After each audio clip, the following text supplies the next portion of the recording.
So I'm Colin Mitchell, and I'm a veterinary surgeon. I work with Scott Mitchell Veterinary Care in the northeast of England.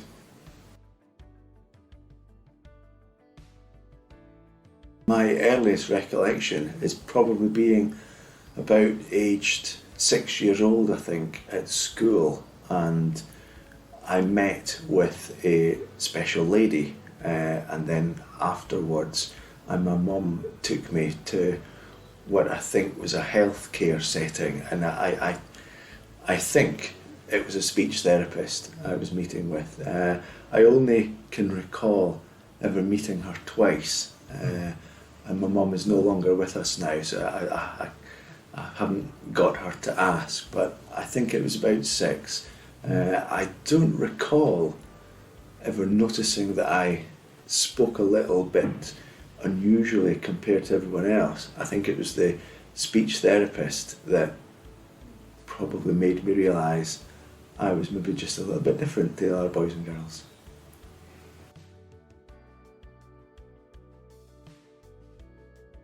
Yeah, so I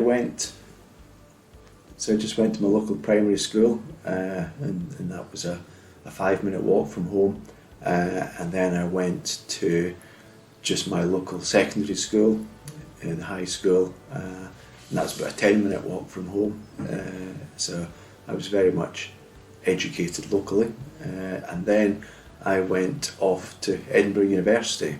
I went to the vet school there, and that was about 60-70 miles away, so that was sort of leaving home at 18 and going off to university for a 5-year full-time course.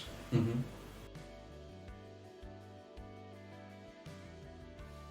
I finished my veterinary degree.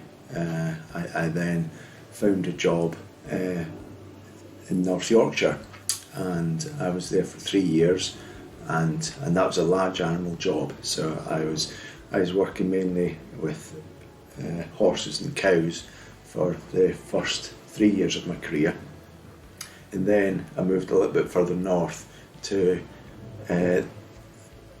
up to around the Tyne Valley, which is around the Newcastle upon Tyne area, and I moved there 24 years ago, and I've stayed there ever since, lived and worked in the northeast ever since.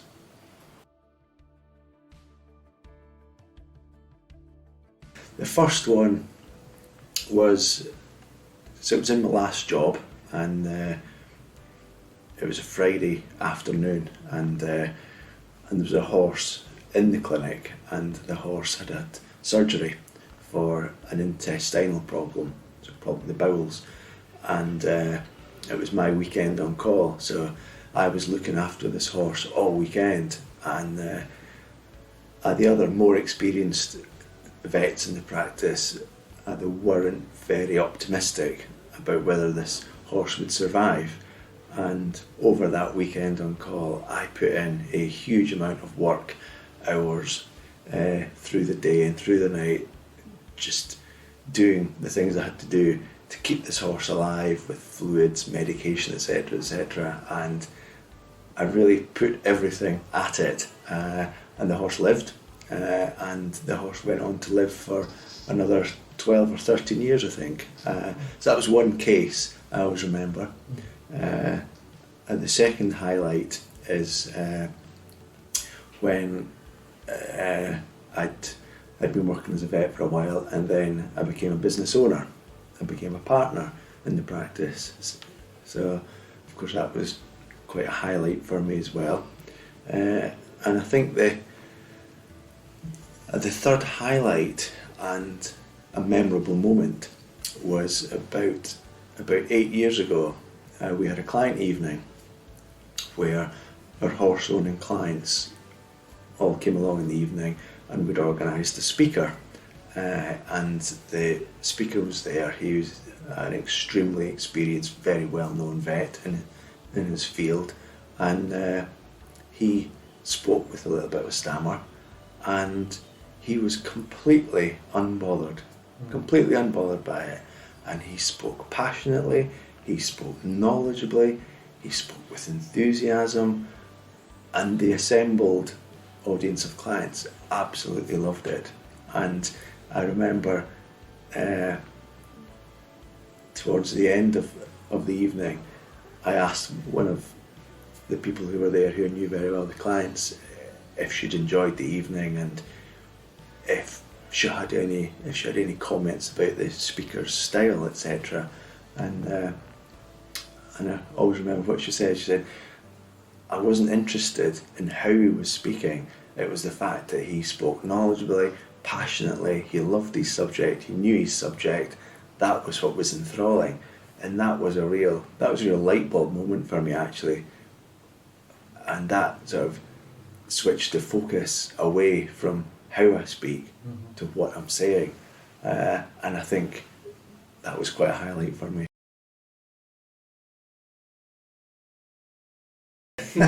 So, although I work with horses, and that's my job, I think my favourite has to be dogs, actually. I'm very much a dog person. We have the 2 dogs at home, and although I don't specifically work as a vet involving dogs, it's horses I deal with. I think dogs are my favourite, yeah.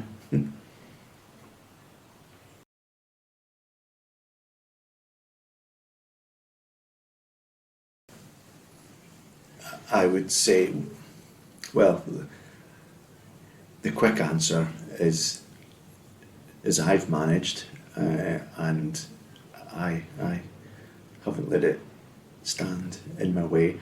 And I was inspired essentially by watching another vet who is also a stammerer, but a very engaging and very good at what they're in their role.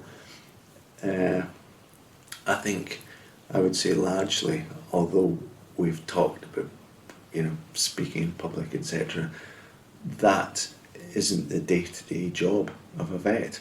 The day-to-day job, of course, is interacting with clients one-to-one, and it's looking after animals, of course.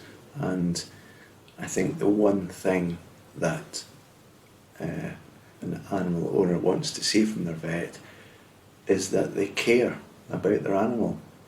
And I think an owner who can see that their vet cares is going to hold that individual in very high esteem, regardless, I think, of the fluency of their speech. So if a young person wants to be a vet because they care about animals, I would say go for it, and certainly not let it stand in their way. Mm-hmm.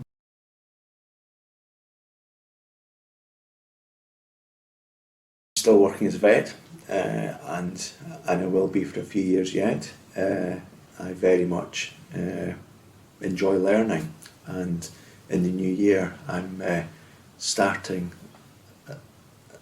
a master's, which is an online course for 2 years.